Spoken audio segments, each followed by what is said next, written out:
কবিতা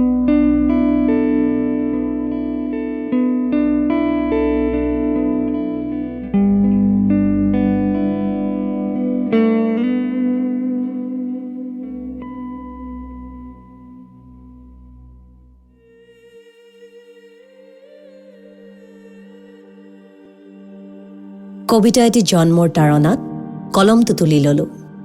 বিষয় ভাষা এতিয়াও ঠিক কৰা নাই, বিচাৰি আছোঁ। সৃষ্টিৰ আৰ্তনাদত মই এন্ধাৰ দেখিলোঁ।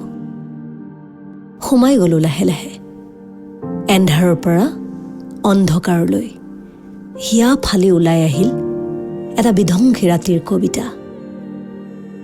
কবিতা তাই কণমানি আজলি।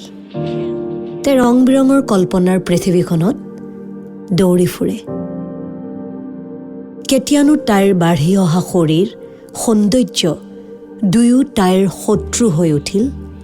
তাই গমকে নাপালে। দবাপিটা বৰষুণজাকত কোনেও কাৰো মাত নুশুনা অৱস্থাৰ সুৰুঙালৈ পিশাচ জাকে কাঢ়ি নিলে তাইৰ সপোনবোৰ।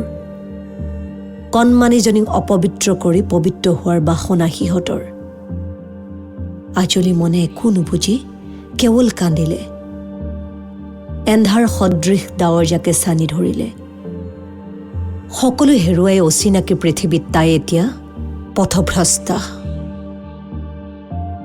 ধিক্কাৰ দিলোঁ এনে সৃষ্টিক মোৰ।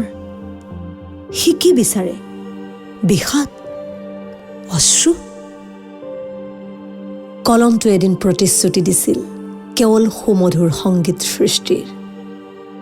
সৃষ্টিৰ ৰূপ যদি ধ্বংসত শেষ হয় তেনে সৃষ্টি আৰু মই নকৰোঁ। সৃষ্টিৰ মজিয়াত ধ্বংসযজ্ঞৰ আয়োজন বন্ধ হওক। কবিতা আৰু নিলিখোঁ মই।